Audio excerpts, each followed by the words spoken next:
Stay tuned for another exciting story about American veterans as told by the veterans themselves and hosted by Randy Baxter, the host of The Veteran Next Door.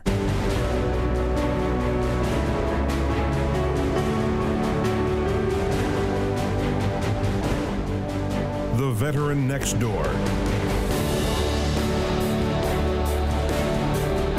Here's your host, Randall Baxter.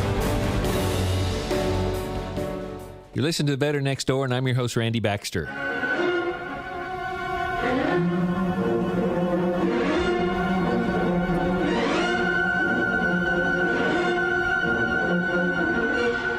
Our topic today is early World War II and all the way through World War II, but I have something I want to read you first.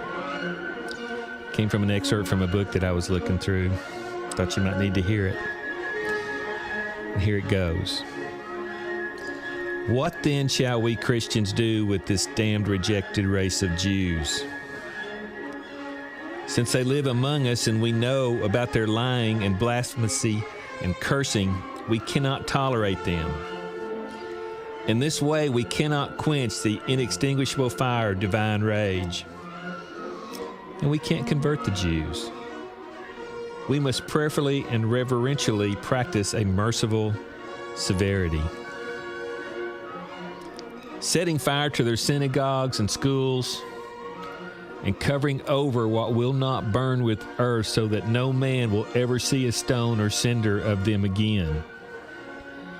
Breaking and destroying their houses, so they have to live in stalls like gypsies and learn that they are not the lords of our land as they boast, and must live in misery and captivity.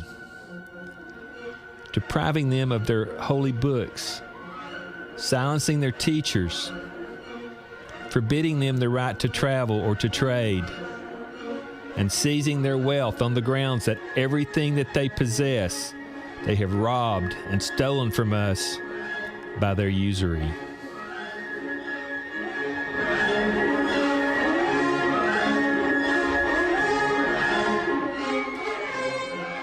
Well, it sounds just like a bunch of Nazis, doesn't it? Well, this quote was in the year 1543 by a man that we all learned in our history books, and his name was Martin Luther.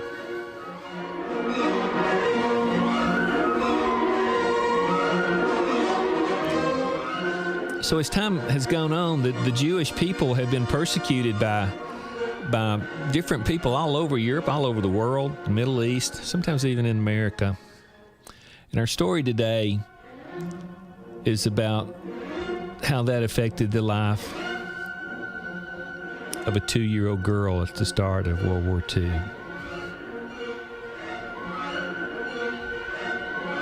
You're listening to The Veteran Next Door. I'm your host, Randy Baxter, and we'll be right back.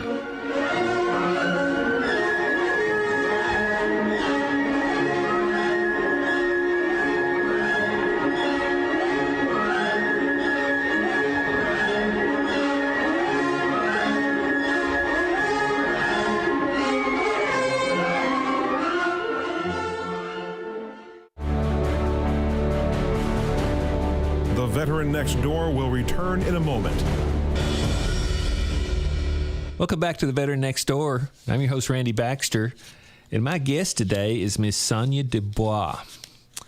And boy, does she have a story to tell us today.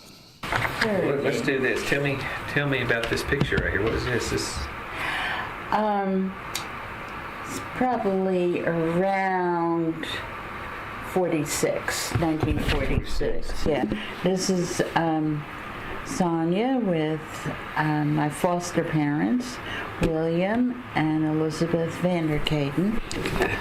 Now tell me why you needed foster parents. When I was less than 2 years old, living in the Netherlands, my parents were deported to Westerbork at first, which was a holding camp in Holland. 19 what? What year? They left in 1942.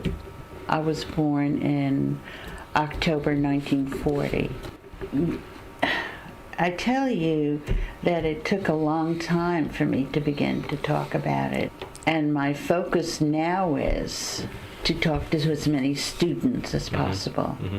And I'm hoping that the program will help me do that. Well, when you said your parents were deported, what happened to them? They eventually, well, that same year, ended up in Auschwitz and became 2 to 6 million that Really? were killed, yeah. Really?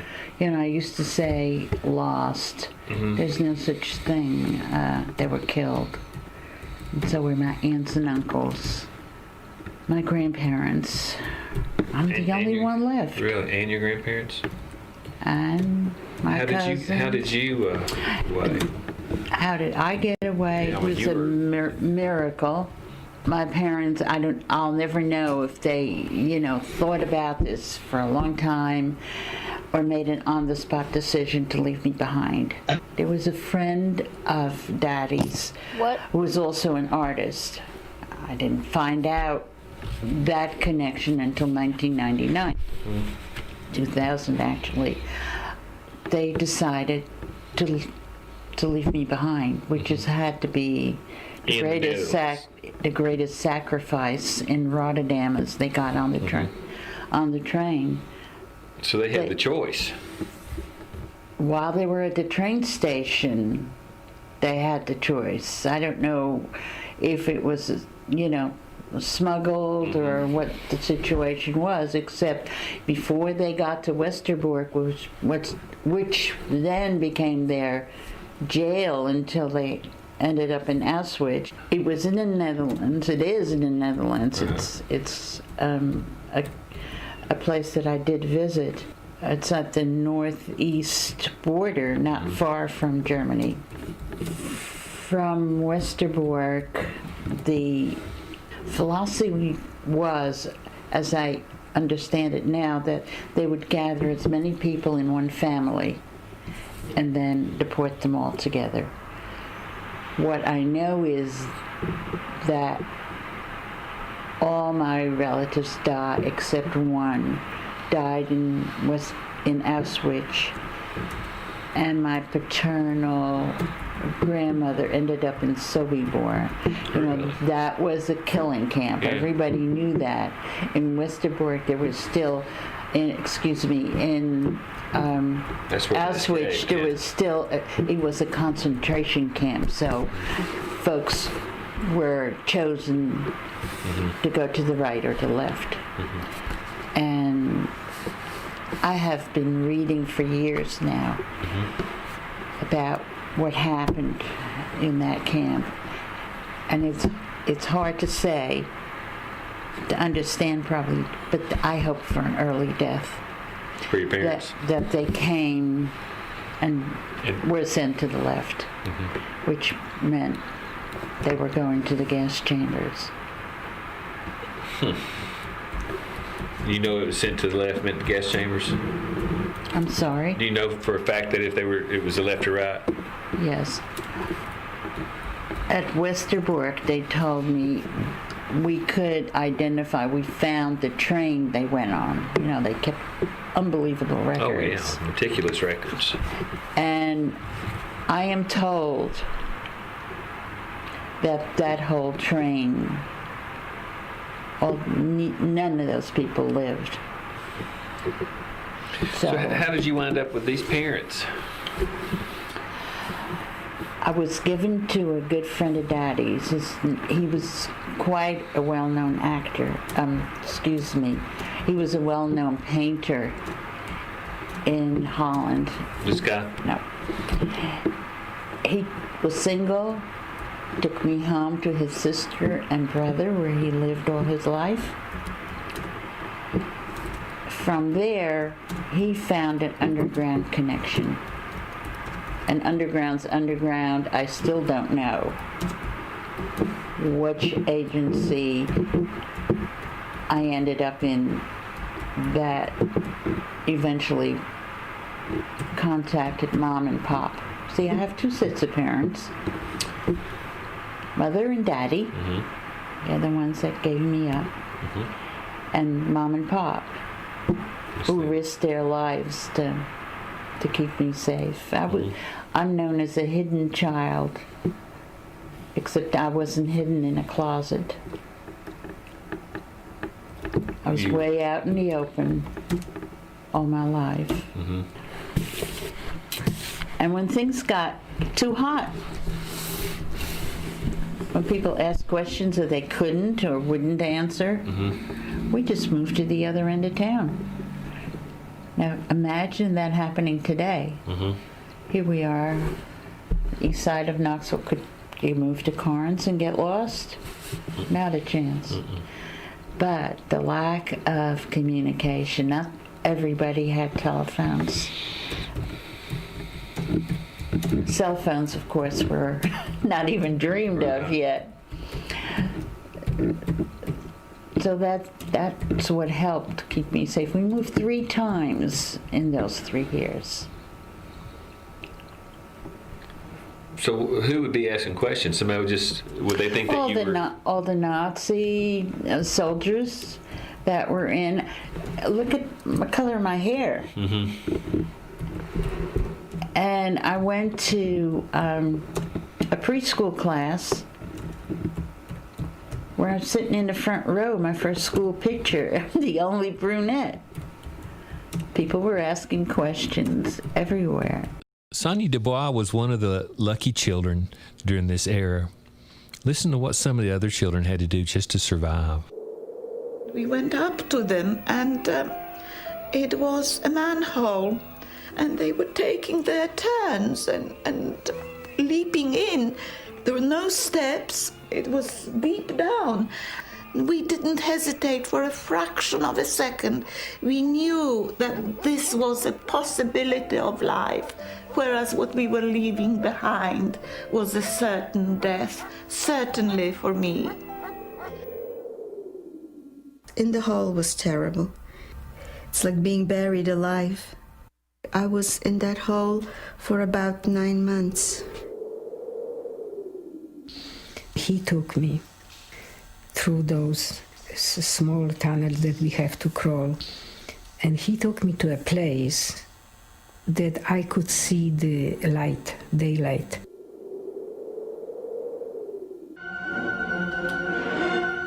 Sonia Dubois' real name was Clara Van Tyne. She was born on October 19th, 1940, but she celebrated her birthday in August because that was the day that she became the child of Willem and Elizabeth van der Kayden. Sonia's mission in life, and also the mission of the Hidden Child Foundation, was to educate all people about the consequences of bigotry and hatred so that never again will anyone suffer the atrocity, the injustice, and the agony of the Holocaust.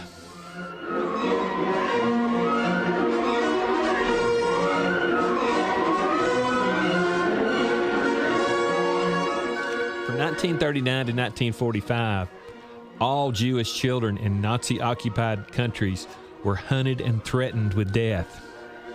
To survive, they had to go into hiding or keep their true identity secret.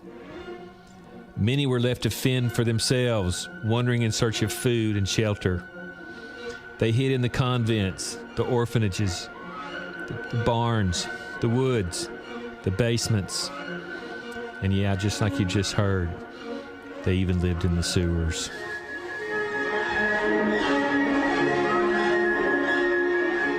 You're listening to The Veteran Next Door. I'm your host, Randy Baxter, and we'll be right back.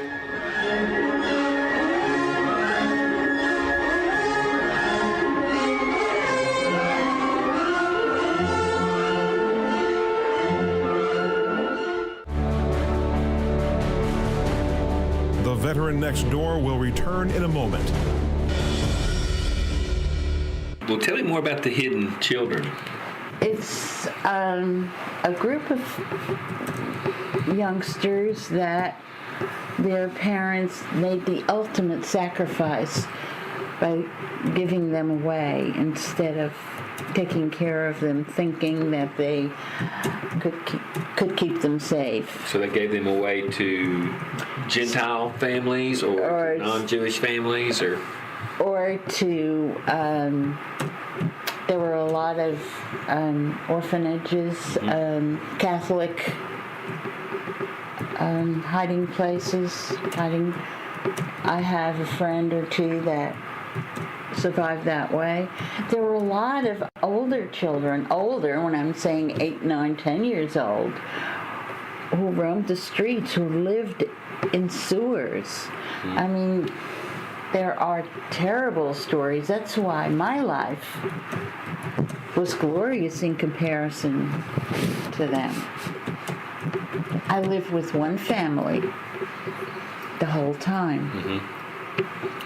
My parents didn't come back. They were killed, and they kept me as their own. In 1946, when a relative who was married to a Christian and stayed safe came to find me, all this information came out. What my true name was, when I was born. When were you born? October 19, 1940. But my birthday celebration during the war was in August, because that's when I came to Mom and Pop. Oh. Figuring it was a new life for them. They wanted a child very badly, didn't have any of their own, never did. And it was life for me. There was no way I was going to survive had I been taken to Auschwitz. And for a long time, I didn't consider myself a survivor, because life was good.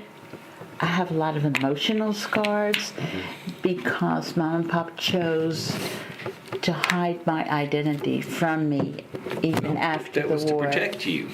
During the war, yes. It became such a habit. Why would I want to know anything about my heritage? Why? Because we all do. Well, of course you do when you're older, but if you're 6 or 7 years old. No, that was dangerous for them to do that. Yeah, and it would have just blown the whole thing. It would have hurt who you were. It would have hurt your personal identity as a child. Right. Oh, I don't blame anybody for that. Yeah. It just took me until 1999 to find out that, yes, I do have a relative. Oh. Now, this was really 1999? 1999. My distant cousin called, and here we have modern communication that made this happen. Answering machine. Twice she left. Gosh. Yeah, twice she left a message. I think we may be cousins. Well, sure, you are. Didn't leave a telephone number, which was fine. She knew that I wasn't going to return a call. There've been so many hoaxes, anyhow. So the third time, sure enough, we connected. And we talked, and after about 5 minutes, I knew that, yes, she was. How'd you know? She knew about an oddity. Daddy had a missing ear shell. And I'd seen one picture only of them ever. And that came just before we came to the States. We didn't talk about that yet. But as a youngster, when I look at that picture, that's all I saw. This man with a strange ear. And these were my parents. And Your father had a strange ear? Yeah. Which makes me hopeful in the fact that they were sent to the left, because he had a defect. Germany, absolutely correct, because he had a defect. We talked about, pictures, and I only had seen a picture of Daddy at that time. And so she came and flew to Knoxville, picked her up at the airport, and sat and talked for the weekend, And the following year, my husband and I went to see her family. And the amazing thing happened. I spoke to the only person ever I've spoken to that knew Daddy as a person. You know, he's been in name on a piece of paper. I'm the only proof that he existed. You know, listening to Sonia Dubois talk takes me back to the start of the show when I told you about the way people were feeling back in 1543 about the Jewish people. And then we went forward 400 years and found out that the Nazis were persecuting the Jews and all their families and were killing these children and hunting them down just because they were Jewish.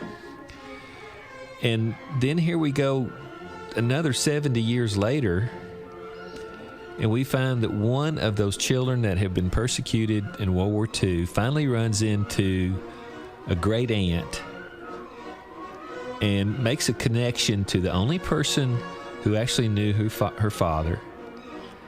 And when they're talking on the phone, she hears the recent bombing in Tel Aviv in December of 2012. This family has been persecuted because they were Jewish for over 500 years. You're listening to The Veteran Next Door. I'm your host, Randy Baxter. We'll be right back.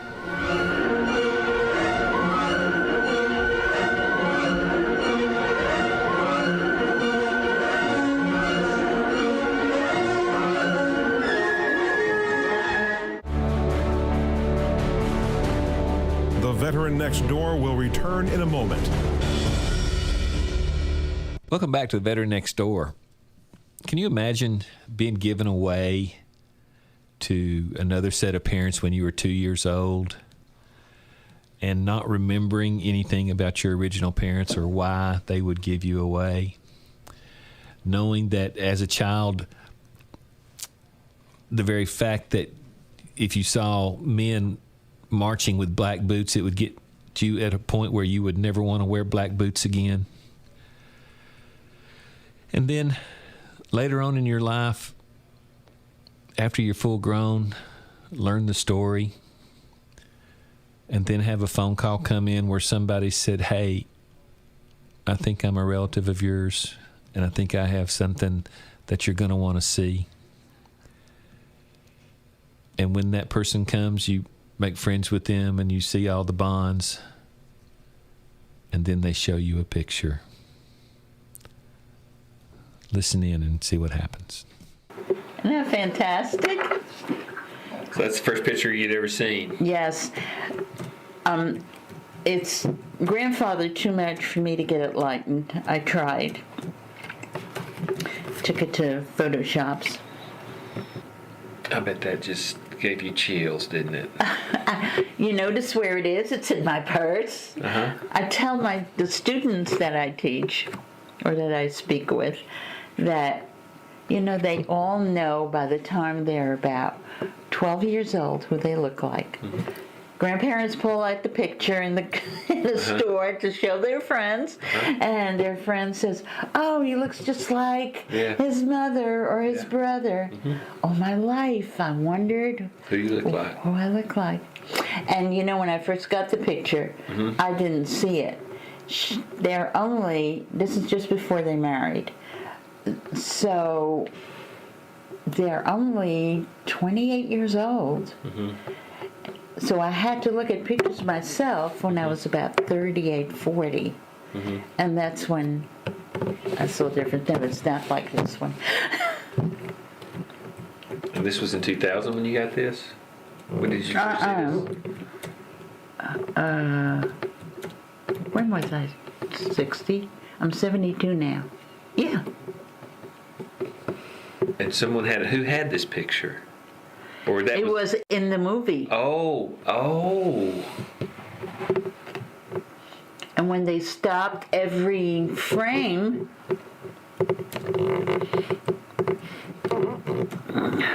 we ended up being able to get that picture. I carry it with me all the time. You need to seal Everywhere. It up. We need to get you to seal it up better. Oh, I change it all the time. This thing gets dirty. I have others. I mean, I have copies of it. This one. Oh, okay. Yeah. This is the. That's just one you carry. Yeah. Okay. I have one I have a bigger one at home, and I have this little shrine in my living room. That's what we call it. It has this picture. It has a picture of my cousins and myself. There's another one that was found in Canada, Leo, and a picture of all of us. So here you go. 60-year-old female living in the United States finds out that there is a movie, a film of a wedding in the Netherlands in the late 1930s, and that someone has gone through that film frame by frame and found a picture of Sonia Dubois' parents to give to her as a gift, and she had never seen a picture of her parents before. She's been through a lot, and she's got a mission in life, and I think it's time where we stop right now and let's listen to that mission. And the Holocaust, the fact that it happened is unknown to a lot of this generation. Even denied. The reason that I'm really anxious to speak to as many students as possible, time's marching on, and soon it will only be in history books maybe, and documentations and film, but you can't talk and get answers from those situations. I'm going to Chattanooga on Monday, and I challenge the kids to ask me questions. This is a real person. I'm 72. There are a couple of folks in Knoxville who have numbers on their arms. They're too old to go out and talk. Kids under 6 didn't have to have their arms tattooed in cams because they hung out with their mothers and they figured, get them one way or the other. Yeah. But do please let people know that presentations are still available. Email me. Look at how we met. You just never know when there's an opportunity to share that racism is not dead. Do you have a phone number that you want to provide, or you want an email? Or email. What is that email? Ronson, RONSON, Ethnology. KNOLOGY.com. Net.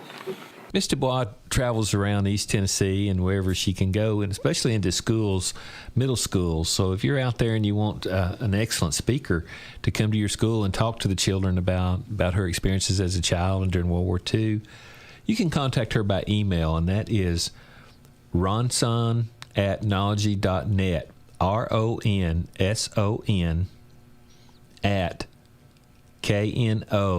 KNOLOGY.net.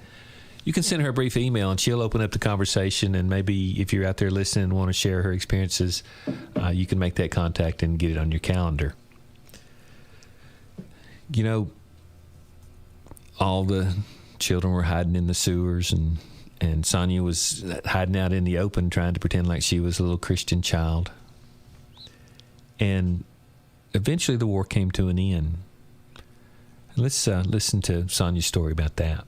And yes, I remember liberation. Tell me about that.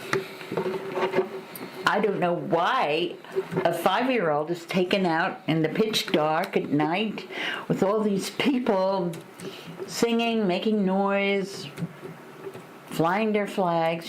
Flags were confiscated with a lot of other things that Dutch people were robbed of.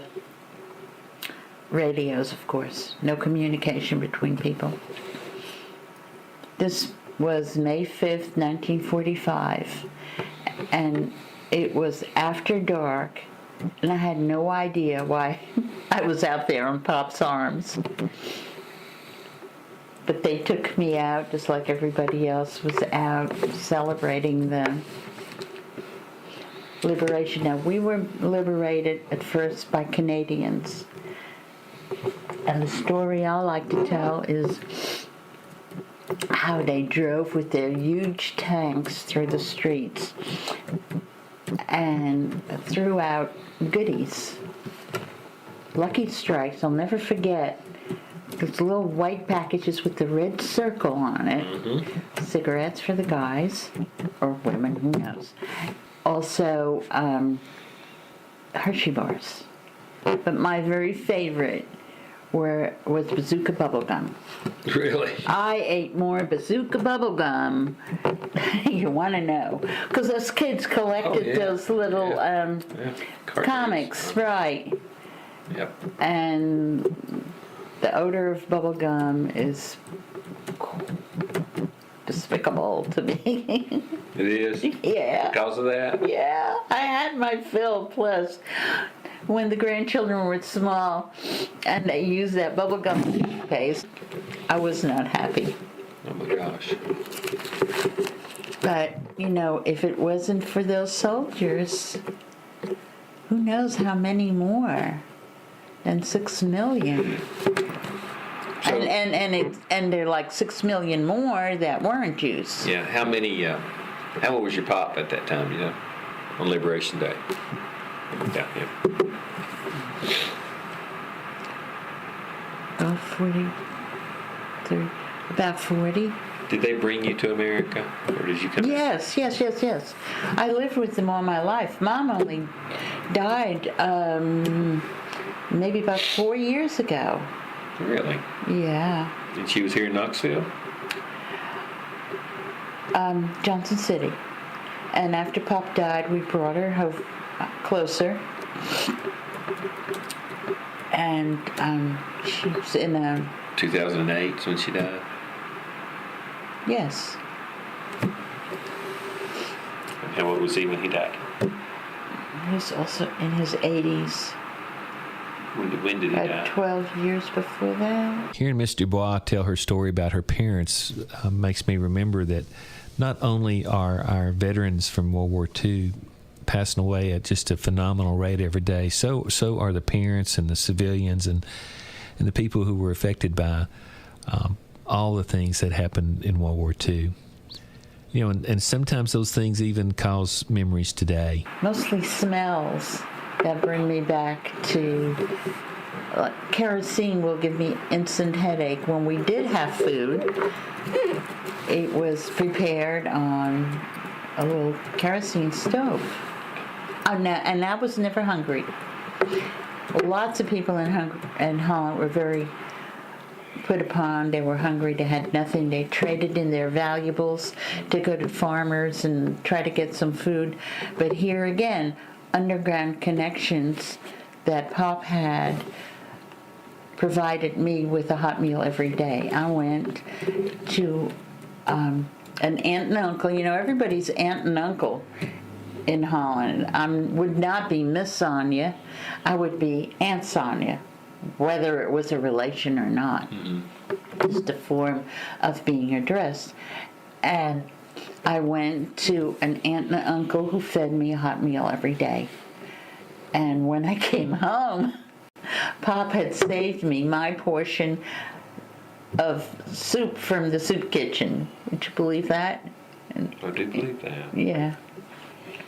So you all lived poor? The reason we had a soup kitchen is that, yes, there were food stamps, but there was no food to trade for. So cities opened, they were hungry. They opened soup kitchens. People had nothing to eat. People ate tulip bulbs and died from the potential gas that's in there. They suffered horribly. I will never forget the first time that we had lovely white bread. Today, I still think of that as being better than today's pancake. We still had our blackout curtain, so it had to be like probably right after the war. Packages fell from heaven. That's how you see it as a kid. They were parachutes. Mm-hmm. The Swedes, it was Swedish white bread and butter. Amazingly good. You know, Sweden is the only country who protected their Jews. How could this inhumanity to other human beings have happened? You know, the lesson here is I don't think it happened overnight. Sonia has a great lesson here. You know, Sweden is the only country who protected their Jews that did not bow to the Nazi occupation.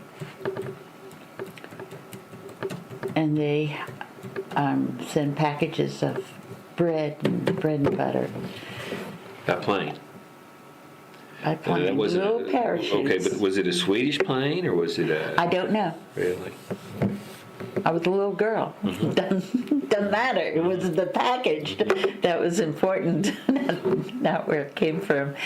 But I remember that we still had the blackout curtains, and we each person had a half loaf of bread and butter, and put so much butter on it that you could see your teeth sink into it. Oh, that was heavenly. Mm-hmm. As I say, I wasn't hungry, but I'm sure I didn't have treats either. It's a small country. People say, well, why didn't they stand up and defend themselves? Well, I know exactly why. Let me see if I can answer. One, you had no geography to stop tanks, and it would have been total destruction if you had defended yourself. There was, the safest thing to do was to not defend yourself and set up an underground. There were many, many camps, as you probably know by having spoken to soldiers that were there. They were mere children, of course, when they were young soldiers, but they were liberated a lot of camps. I want to mention that in every country that the Nazi occupied, they did not work alone. Everywhere they had collaborators. And the danger is that people didn't start out to be collaborators. Much like today, we are indifferent to what's happening around us. And the indifference turned to silent bystanders. And from there, they helped the enemy. And it was, it was subtle initially. All laws were changed against Jews. I mean, I remember going to the beach after the war. That's where we used to vacation. In the Netherlands at the beach? Yeah. And at the little steps going down, they had a sign that said, "No dogs, no Jews." We want to thank Sonia Dubois for being our guest today. Let me tell you how lucky and how fortunate we are to have her here today. When World War II began in September 1939, there were approximately 1.6 million Jewish children living in the territories that the German armies or their allies would occupy. When the war in Europe ended in May of 1945, more than 1 million, and perhaps as many as 1.5 million Jewish children were dead.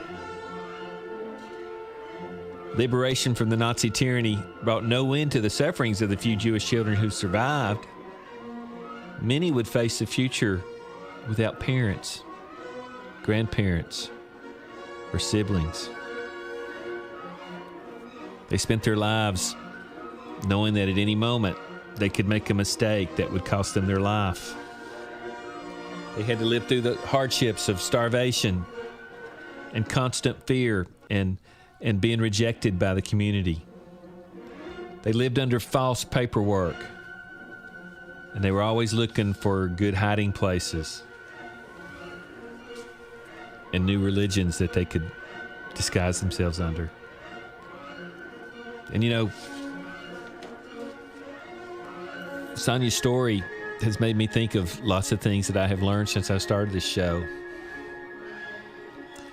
It made me understand why a man whose dad would call him a sissy would get in a wooden airplane and land and go fight the German soldiers. It made me realize why somebody from Jefferson City, or actually in Oak Ridge and wound up living in Jefferson City, would ride down in one of those planes as an assault soldier, knowing that when he got out, the men who were killing those children, or representing the men who were killing those children, were there to fight them. It made me realize that 19-year-old boys from East Tennessee were going to go into Europe and fight across the snow and watch their buddies get killed, knowing that their mission was to liberate these families and these children. And how some of the men from East Tennessee would be captured at the Battle of the Bulge and march through the snow and the cold. And how others would cross rivers in little canvas boats using their gun butts as paddles, charging into German machine guns just to get to the other side.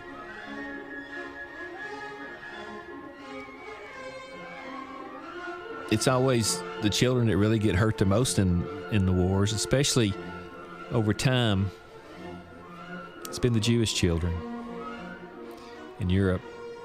And Sonia Dubois' story, from the age of 2 to the time of being 60 years old, and finally seeing the first pictures of her parents, and learning that there were still people alive who knew her parents as human beings and not just a piece of paper or a memory.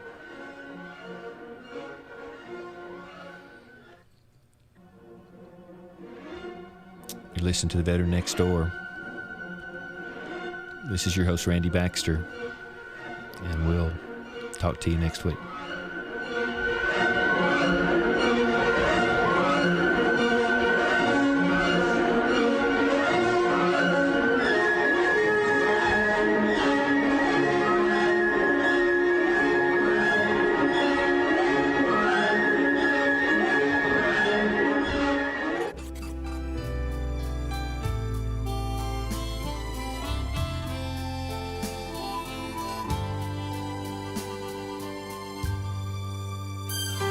I never was a soldier, but I played one as a child. History was good to me. I grew up free and wild. You've been listening to Randall Baxter and the Veteran Next Door.